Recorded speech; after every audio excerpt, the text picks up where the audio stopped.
Bismillahirrahmanirrahim.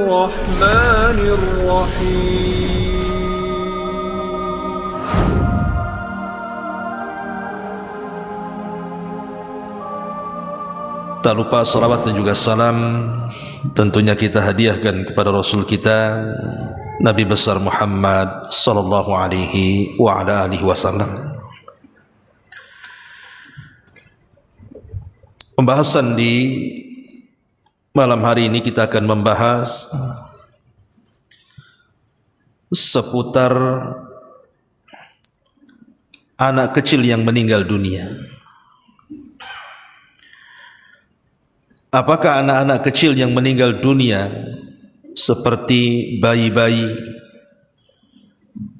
ataupun anak-anak yang belum balik, apabila mereka meninggal dunia, apakah mereka akan merindukan orang tuanya sebagaimana orang tua merindukan anaknya? Karena banyak di antara orang-orang tua yang kehilangan anak mereka, terkadang di antara mereka sampai melamun. Apabila turun hujan, dia terpikir macam mana anaknya pula dalam kubur itu, jangan-jangan kehujanan. Apabila panas, jangan-jangan kepanasan. Kalau seandainya kemudian di malam hari dia terpikir sama siapa dia. Banyak orang-orang tua yang apabila bayinya meninggal atau anak kecil meninggal, itu bayangannya ke sana tuh. Ma'asyiral muslimin yang dimuliakan Allah Azza wa Jalla, baik kita akan jabarkan tentang kondisi bayi-bayi ini. Pertama kita bicara soal bayi yang masuk ke dalam kubur. Apakah mereka akan ditanya, layaknya juga orang-orang dewasa ditanya oleh malaikat Munkar dan Nakir? Apakah mereka juga akan mendapatkan himpitan kuburan sebagaimana juga umumnya manusia mendapatkan himpitan kuburan? Dan banyak persoalan yang kita akan bahas nantinya. Ma'asyiral muslimin yang dimuliakan Allah Subhanahu wa taala, kita tahu bahwa peristiwa dalam kubur itu ada 4, dan itu yang disepakati berdasarkan nas dalil-dalil yang sahih. Pertama, himpitan kuburan atau disebut dengan dogtatul qabri. Kemudian yang kedua disebut dengan fitnatul qabri, fitnah kubur. Maksudnya pertanyaan dua malaikat Munkar dan Nakir. Kemudian yang ketiga disebut dengan nikmat kubur, dan yang keempat disebut azab kubur. Inilah 4 peristiwa yang berlaku di dalam kubur. Adapun himpitan kubur, maka tidak ada yang selamat. Semua pasti terkena himpitan, baik mukmin ataupun kafir, baik bayi ataupun yang sudah dewasa, baik mereka sahabat Rasul atau mungkin bukan sahabat Rasul. Dan ini berdasarkan hadis dari Abi Ayyub Al-Ansari radhiyallahu anhu. Nabi sallallahu alaihi wasallam bersabda ketika ada seorang anak kecil yang meninggal dunia. Apa kata Nabi sallallahu alaihi wasallam? "Lau aflata ahadun min dhammatil qabri la aflata hadzal sabi." Inilah yang selamat dari himpitan kuburan, tapi dia pun tak selamat.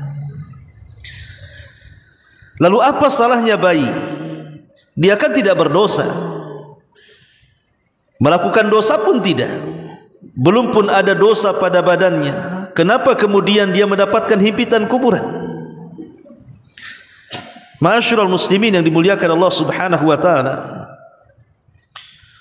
maka dijawab oleh para ulama, tentu himpitan kuburan kepada bayi, himpitan kuburan kepada orang-orang yang beriman akan berbeda dengan himpitan kuburan kepada orang-orang kafir, fasik ataupun munafik. Tentu akan berbeda. Yang dimaksud himpitan kuburan kepada bayi ataupun kepada orang-orang yang beriman itu Maksudnya adalah rangkulan tanah kepada bayi tersebut layaknya seorang ibu yang merangkul anaknya. Jadi tidak merasakan sakit sedikit pun. Jadi tanah itu bimanzilatil sekedudukan dengan ibu. Jadi kita ini kembali kepada ibu kita. Makanya kemudian terjadilah himpitan itu seperti orang tua yang merangkul anaknya. Itu kalau terjadi kepada bayi atau orang-orang yang beriman. Karena sekelas Sa'd bin Mu'adz, Sa'd bin Mu'adz ma'ruf pemimpin Aus, bahkan dia mengislamkan satu kabilah Aus tuh, Sa'd bin Mu'adz. Ketika dia meninggal, arsy Allah bergoncang. Kemudian 70.000 malaikat mengiringi jenazahnya. Kemudian Rasul mengatakan, kalau seandainya ada orang yang selamat dari himpitan kubur, tentu Sa'adlah orangnya. Tapi Sa'ad tidak selamat juga. Artinya semua akan terkena himpitan kuburan.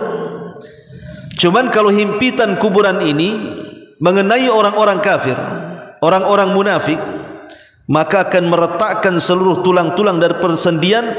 Bahkan dia akan menjerit kesakitan yang tidak ada yang tahu, yang mendengar, kecuali hewan. Manusia dan jin tidak mendengarnya. Jadi bayi juga akan terkena himpitan kuburan. Tetapi sekali lagi, maksudnya seperti seorang ibu yang merangkul bayinya, tidak sakit apapun. Ma'asyiral muslimin yang dimuliakan Allah Subhanahu wa taala, apakah akan ditanya juga? Setelah kita sepakat bahwa bayi juga terkena himpitan kuburan, pertanyaan berikutnya, apakah bayi juga akan mendapatkan pertanyaan sama dengan orang-orang dewasa? Man rabbuka, siapa Rabbmu? Wa man nabiyuka, siapa nabimu? Wa ma dinuka, apa agama? Apakah 3 soalan ini berlaku? Maka dijelaskan oleh para ulama, zahirul ahadits annahu yas'al atau yus'al mukallafuna faqat. Zahir hadis, yang ditanya itu adalah orang-orang yang mukallaf saja. Artinya orang-orang yang sudah mendapatkan taklif hukum, orang-orang baligh, ya. Amma tiflu ma alaihi syai'un. Apa salahnya tifl, anak kecil? Tidak akan ditanya, ya. Ma'asyiral muslimin yang dimuliakan Allah Subhanahu wa taala. Tetapi kata para ulama, kalau melihat zahir daripada hadis Nabi sallallahu alaihi wasallam, maka setiap mayat yang masuk ke dalam kuburan itu akan ditanya 3 soalan. Pertama Rabbnya, yang kedua dinnya, agamanya, dan yang ketiga nabinya. Dan ulama mengatakan ini khusus bagi yang sudah terkena taklif saja. Artinya sudah balik kan. Adapun bayi, maka tidak ada yang ditanya. Apa yang mau ditanya? Ditanya soal apa bayi kan begitu. Tidak ada hukum taklif bagi dia. Tetapi sekali lagi ini masalah khilaf ulama. Ada yang mengatakan ditanya, ada yang mengatakan tidak ditanya. Tetapi pendapat yang kuat wallahu alam, berdasarkan ijma kesepakatan bahwa atfalul muslimin, anak-anak kecil dari kalangan kaum muslimin, ketika dia masuk kuburan kemudian mendapatkan himpitan kuburan, setelah itu arwah mereka langsung dibawa ke surga. Jadi arwah mereka, ruh-ruh mereka langsung dibawa ke surga. Ma'asyiral muslimin yang dimuliakan Allah Subhanahu wa taala, ada beberapa keutamaan yang harus dipahami. Kita tahu bahwa sering saya ulang-ulang, musibah kematian ini sangat menyesakkan dada. Apalagi yang meninggal ini anak-anak.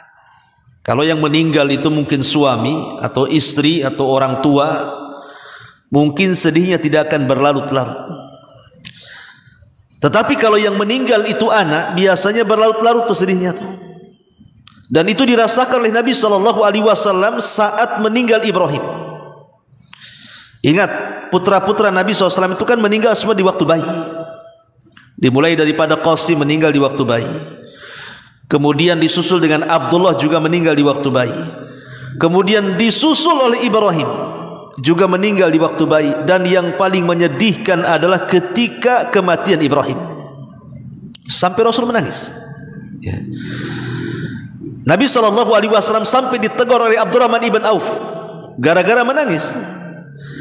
Tapi Nabi SAW ingin menjelaskan kepada Abdurrahman bin Auf bahwa tangisan dia saat kematian Ibrahim itu bukan niyah, tapi tangisan itu adalah tangisan rahmat, di mana wajar namanya orang tua itu sayang dengan anaknya. Makanya Rasulullah SAW mengatakan di hadapan Abdurrahman, innal aina la tadma wa innal qalba la tahzan wa inna bi firaqika ya Ibrahim la mahzunun. Wahai Abdurrahman, namanya mata itu bisa meneteskan air mata, hati itu bisa sedih, tetapi perpisahanku dengan Ibrahim itu sungguh menyesakkan dada. Wa ma naqulu illa ma yarda rabbuna, tapi saya tidak akan mengatakan sesuatu kecuali yang diridhai Allah Subhanahu wa taala saja. Artinya Rasul itu sampai sesak dada ketika kematian Ibrahim. Apalagi saat kematian Ibrahim itu bertepatan dengan gerhana lagi, dengan gerhana matahari total lagi, sehingga orang-orang mengira bahwa gerhana itu terjadi karena kematian Ibrahim. Maka Nabi SAW kemudian meluruskan akidah itu dan mengatakan gerhana ini tanda dari tanda-tanda kuasa Allah. Allah sedang menakut-nakuti hambanya, bukan karena kematian seseorang, bukan pula karena hidupnya seseorang. Tidak ada kaitan dengan meninggal Ibrahim dengan adanya gerhana. Ingin meluruskan akidah di sini.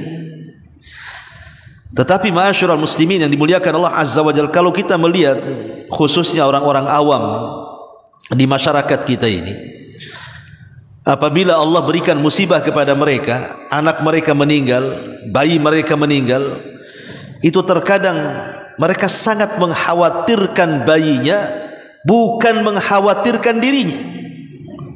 Kan aneh kan begitu.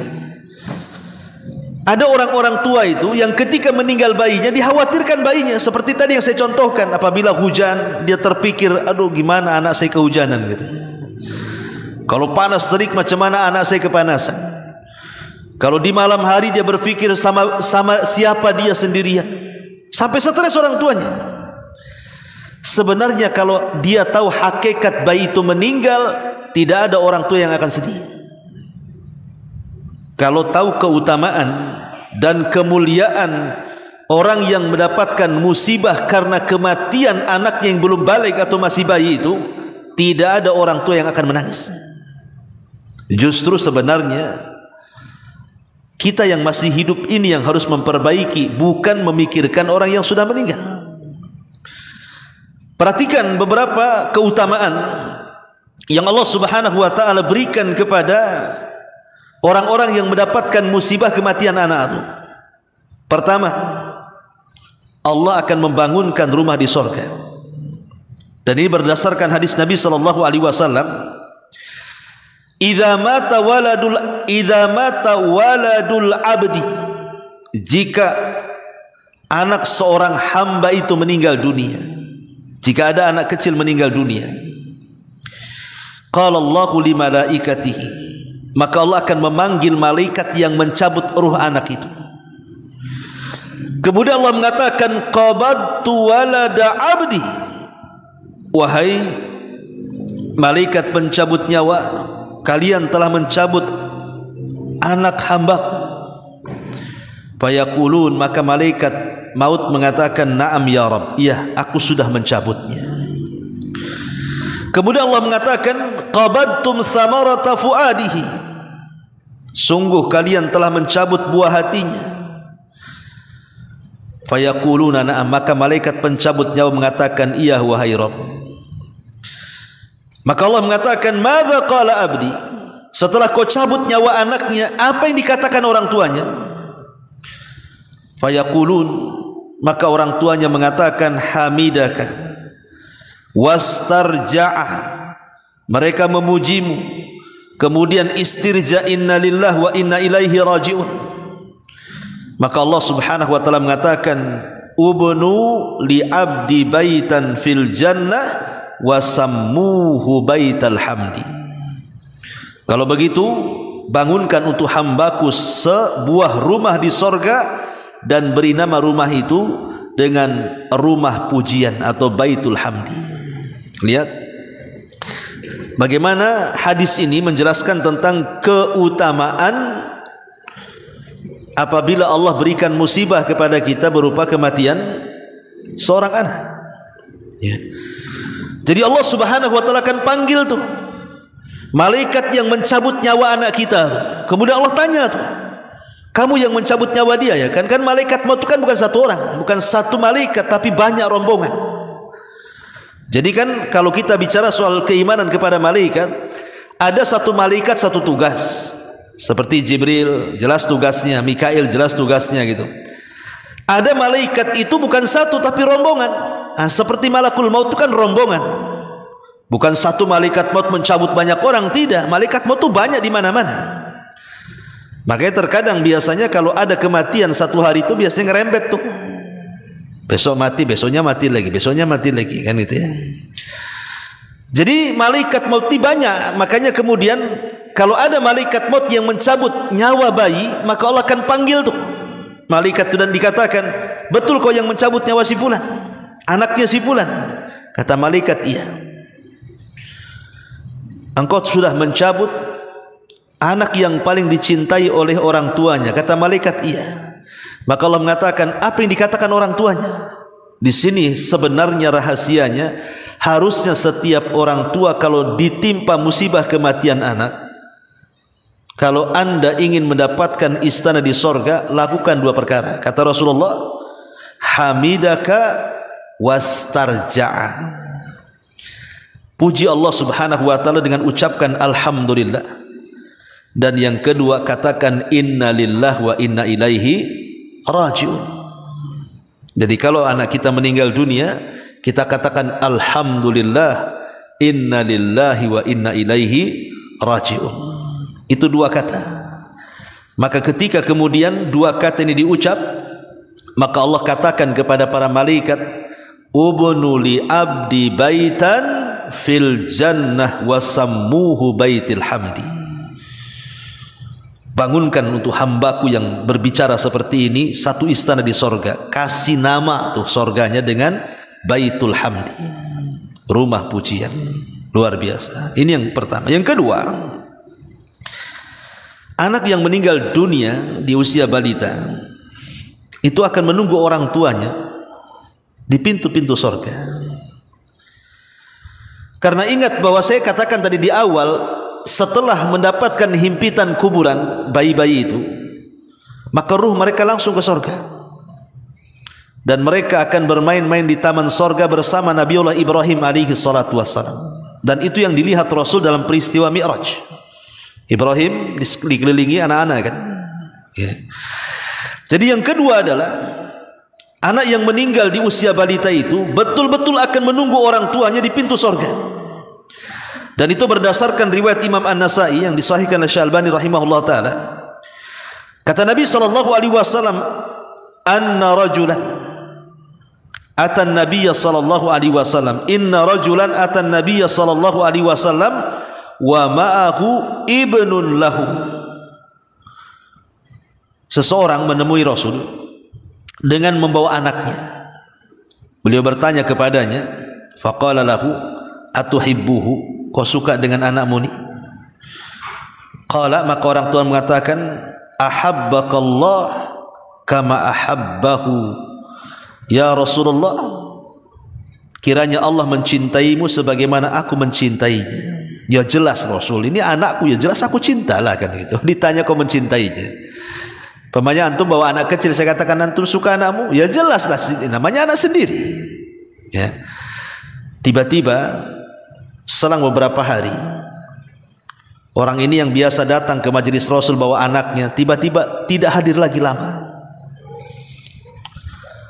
Jadi Nabi SAW kemudian mencari-cari mana yang selalu bawa anak yang hadir di majelis taklim tuh.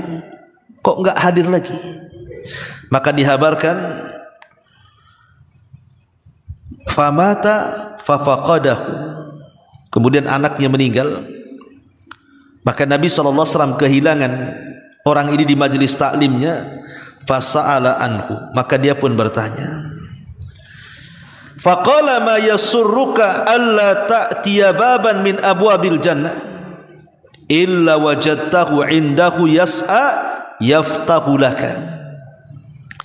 Ketika Nabi SAW melihat orang itu murung karena anaknya meninggal, sedih murung anaknya meninggal, maka Nabi mencoba menghibur dan mengatakan kepada orang tuanya ini, tidakkah engkau ingin mendatangi pintu sorga? Tidakkah engkau ingin mendatangi pintu sorga kecuali telah engkau dapatkan anakmu akan membukakan pintu itu untukmu. Jadi Nabi SAW menghabar gembirakan kepada setiap orang tua yang meninggal anaknya sebelum balik. Pertama, kalau dia sabar mengharap pahala Allah, kemudian dia istirja dan memuji Allah Subhanahu wa taala, maka anak ini yang akan menyeret orang tuanya dimasukkan ke dalam surga. Artinya menjadi syafaat bagi orang tuanya. Lalu apa yang disedihkan kalau begitu? Ya. Kemudian yang ketiga, bukan hanya menunggu di pintu surga anak itu, bahkan menarik orang tuanya dimasukkan ke dalam surga. Dan ini berdasarkan hadis Nabi SAW dari Abi Hassan. Dia mengatakan, aku berkata kepada Abu Hurairah radhiyallahu an, innahu qad mata li ibnan, wahai Abu Hurairah, bahwa dua orang anakku telah meninggal dunia. Fama anta muhadditsi an Rasulillah sallallahu alaihi wasallam bi haditsin tutayyibu bihi anfusana an mautana. Ya Abu Hurairah, pernah enggak kau mendengar entah sebuah hadis yang kau dengar dari Rasul supaya tenanglah hatiku ini, katanya. Masalahnya dua-duanya meninggal. Jadi dia meminta fatwa kepada Abu Hurairah. Boleh jadi mungkin Abu Hurairah pernah mendengar hadis Nabi tentang keutamaan orang yang ditinggal meninggal anaknya itu. Qala, maka Abu Hurairah mengatakan, iya, na'am. Kata Abu Hurairah, sigharuhum da'amisul jannati yatalaqqa ahaduhum abah aw qala abawayhi fayakhudhu bi thawbihi aw qala bi yadihi kama akhudhu ana bi sanifati thawbika hadha fala yatanaha aw qala fala yantahi hatta yudkhilahu Allah wa abahul jannah. Kata Abu Hurairah radhiyallahu anhu, dia mengatakan, ya, ada anak-anak kecil yang meninggal. Kata Abu Hurairah, anak-anak kecil yang meninggal menjadi anak-anak surga. Ditemuinya kedua ibu bapaknya, lalu dipegang pakaian ibu bapaknya sebagaimana saya memegang pakaian ini,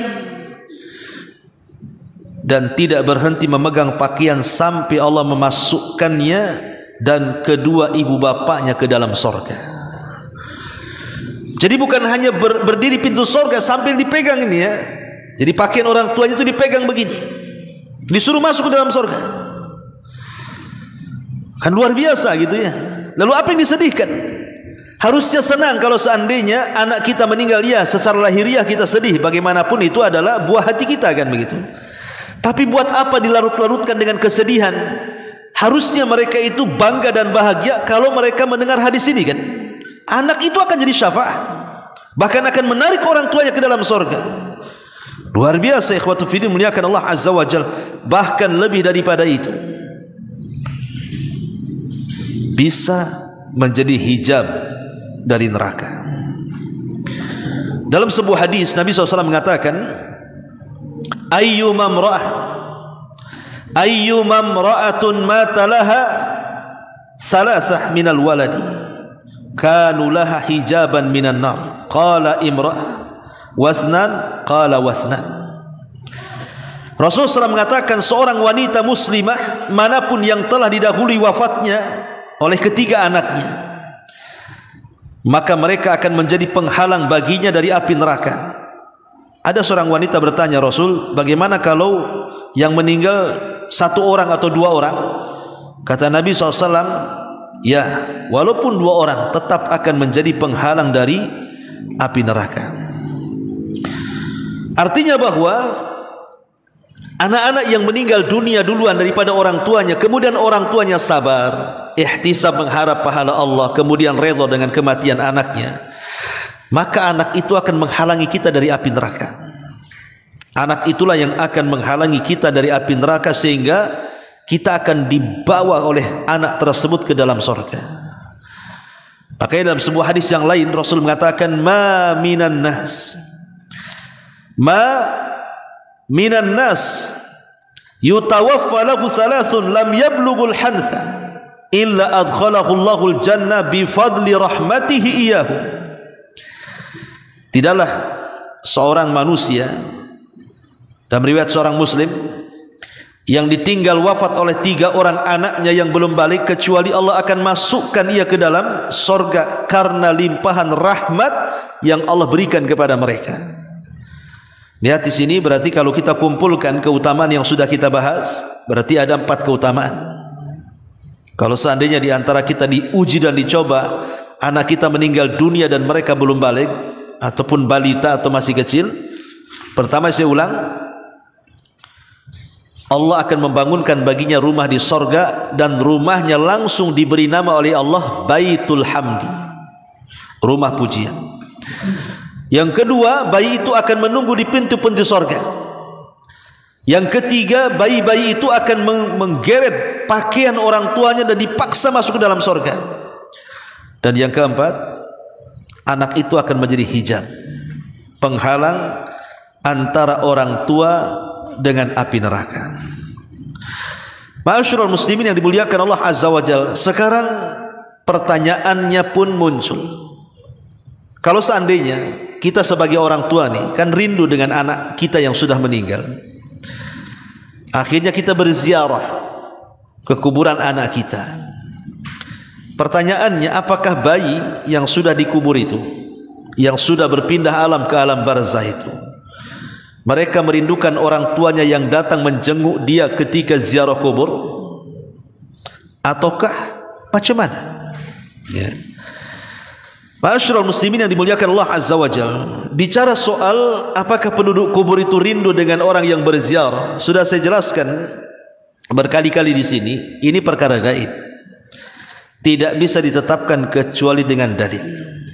Perkara gaib itu tidak bisa ditetapkan kecuali dengan dalil, dan tidak ada dalil yang menjelaskan perkara ini. Tidak ada dalil kecuali ada beberapa riwayat. Contohnya umpamanya, ma min rajulin yazuru akhan lahu kana ya'rifuhu fid dunya fayusallimu alaihi illa arafahu wa radda alaihi salam. Tidaklah seseorang yang berziarah mengunjungi saudaranya yang sudah meninggal, yang ia kenal selama di dunia, kemudian dia mengucapkan salam, kecuali pasti akan mengenali dan akan mengucapkan salam kepadanya. Seandainya hadis ini sahih, kata para ulama, boleh jadi mungkin orang-orang yang dikubur itu merindukan kita, tetapi bukan merindukan ingin melihat wajah kita, ingin melihat kondisi kita, ingin melihat penampilan kita, bukan. Kalaupun mereka rindu itu, rindu supaya kita mengirimkan doa untuk mereka. Tetapi ma'asyiral muslimin yang dimuliakan Allah Azza wa Jalla, walaupun mereka mengetahui ataupun tidak mengetahui, maka kewajiban kita tetap berdoa kepada mereka. Dan ziarah kubur itu, sering saya ulang-ulang, manfaatnya bukan kepada orang yang mati. Ziarah kubur itu manfaatnya kepada orang yang hidup yang berziarah. Ya, catatan di sini ya. Ziarah kubur manfaatnya bukan kepada yang dikubur, tapi ziarah kubur itu manfaatnya lebih kepada penziarah itu sendiri. Kata Nabi SAW, kuntu nahaitukum an ziyaratil kubur fazuruha fa innaha tudzakirukumul akhirah. Dulu aku larang kalian ziarah kubur, sekarang ku perintahkan, silahkan Karena ziarah kubur itu bisa mengingatkan akhirat. Berarti kalimat bisa mengingatkan akhirat dari sini manfaatnya untuk siapa? Untuk yang berziarah. Adapun yang diziarahi orang-orang yang sudah meninggal, adapun yang diziarah orang-orang yang sudah meninggal, manfaat mereka itu kalau kita kirim doa. Kalau kita mengirim doa itulah baru manfaat, atau kalau kita sedekah untuk mereka baru bermanfaat. Ya. Ma'asyiral muslimin yang dimuliakan Allah Azza wa Jalla, wallahu alam, apakah kemudian anak itu akan merindukan orang tuanya atau tidak? Yang jelas ini perkara gaib. Memang khilaf ulama, ada yang mengatakan ya merasakan, ada yang mengatakan tidak. Yang jelas bahwa wallahu alam, kewajiban kita ziarah kubur cukup mengucapkan salam, berdoa untuk mereka dengan doa yang diajarkan Nabi sallallahu alaihi wasallam. Tapi yang jelas bahwa anak yang baligh itu ketika mereka masuk ke dalam kubur, direct ruhnya dimasukkan ke dalam surga. Dan apabila kemudian orang tuanya meninggal dunia, maka orang tuanya juga akan berjumpa dengan mereka.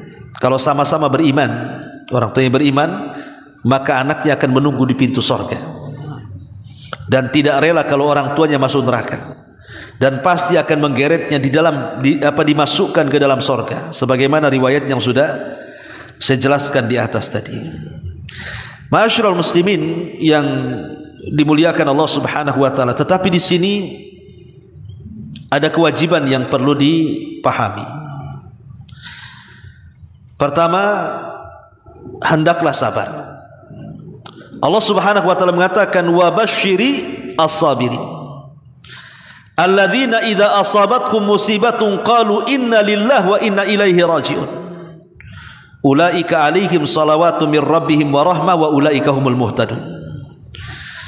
Dan sampaikanlah kabar gembira kepada orang-orang yang sabar, orang-orang yang apabila ditimpa musibah mereka berkata inna lillahi wa inna ilaihi raji'un.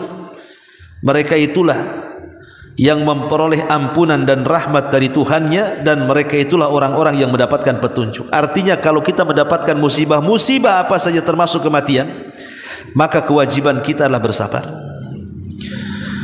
Karena terkadang ma'asyiral muslimin yang dimuliakan Allah Azza wa Jalla, ketika Allah Subhanahu wa taala mewafatkan salah satu dari anak kita atau mungkin semua anak kita,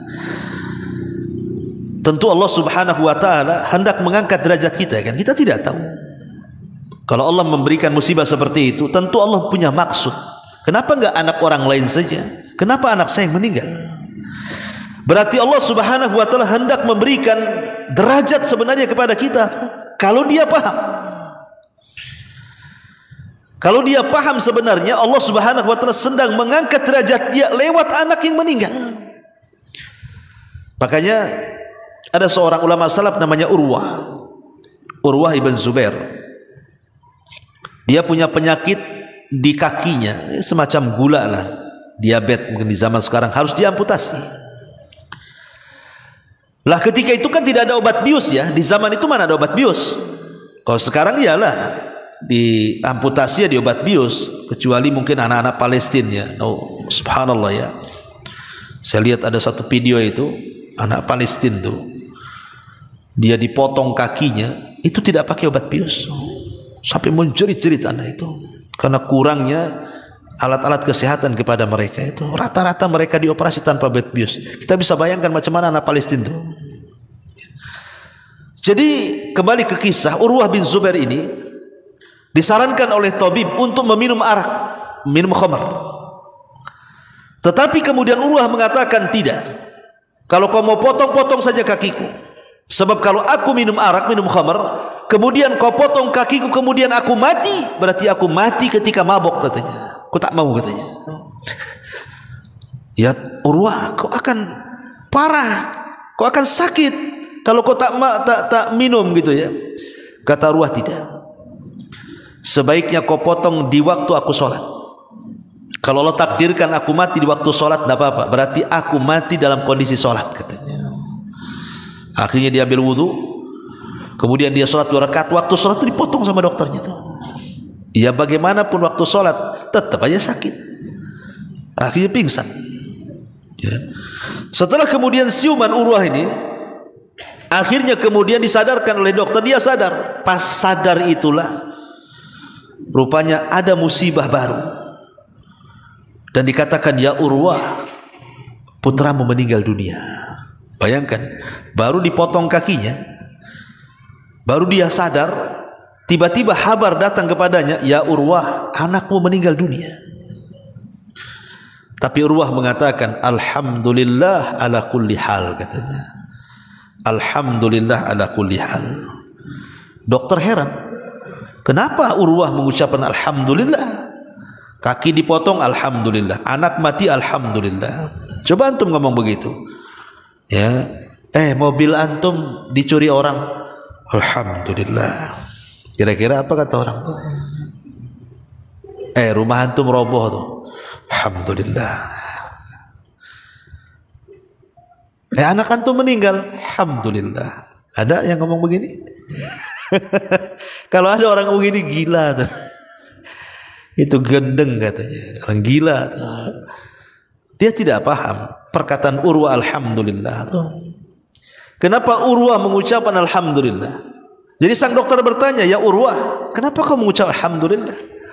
Kata Urwah, dok, Allah berikan 4 anggota badan, 2 tangan 2 kaki, kau baru potong 1, masih ada 3 lagi, alhamdulillah.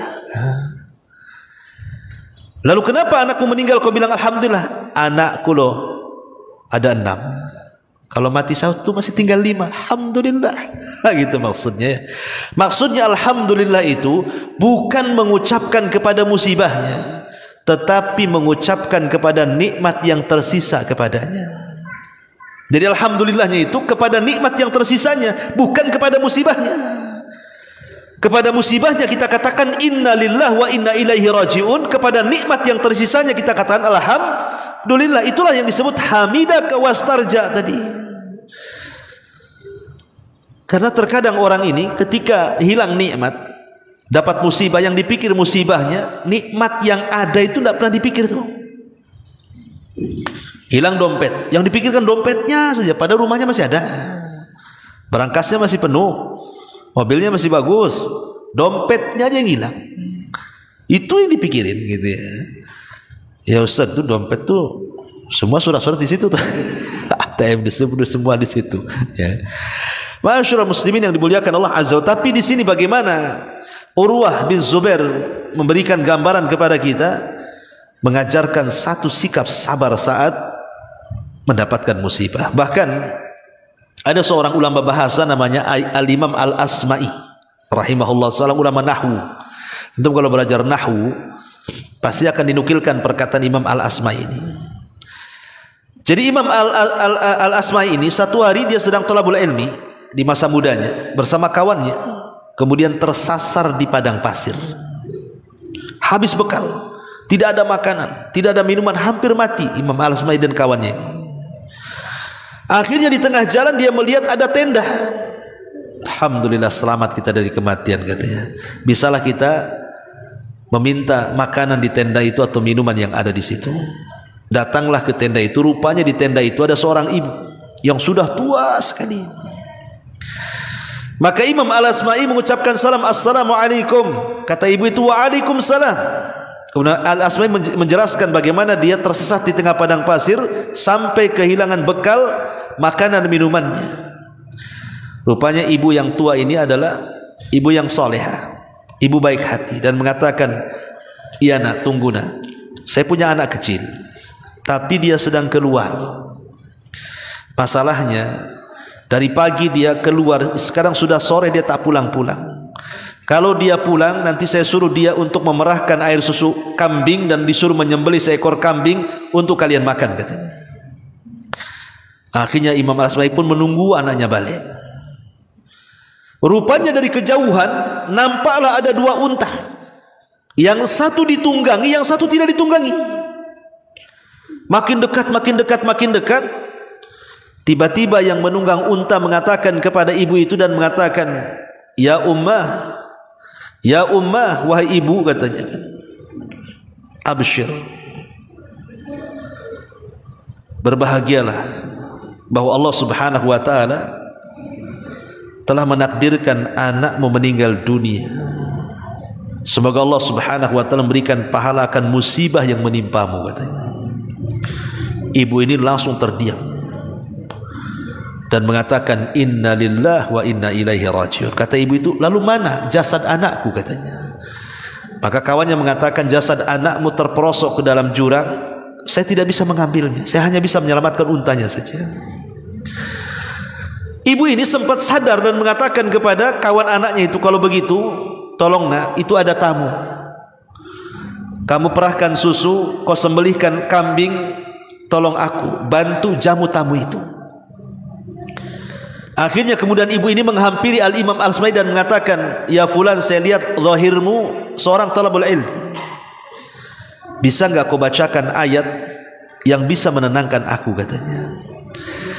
Maka Imam Al-Asma'i pun membaca Al-Baqarah 155 sampai 157. Wa basyiris sabirin alladzina idza asabathum musibatun qalu inna lillahi wa inna ilaihi raji'un ulaika alaihim salawatu mir rabbihim wa rahmah wa ulaika humul muhtadun. Kemudian kata ibu ini, sekarang hatiku sudah tenang, katanya. Izinkan aku mau melaksanakan 2 rakaat salat. Akhirnya ibu ini mengambil wudu, kemudian salat 2 rakaat. Ketika sujud, ibu ini tidak bangun lagi, meninggal karena terserang penyakit jantung memikirkan anaknya baru meninggal. Kata Imam Al-Asma'i memberikan catatan, demi Allah, seumur hidupku aku tidak pernah melihat orang tersabar kecuali ibu ini, katanya. Dia masih sempat istirja inna lillahi wa inna ilaihi raji'un, dan dia sempat mendoakan Allahumma hjurni fi musibati, ya Allah, berikan pahala akan musibah yang menimpaku. Harusnya seperti itu. Orang yang terkena musibah harus betul-betul tabah, sabar, minta pahala kepada Allah Subhanahu wa ta'ala.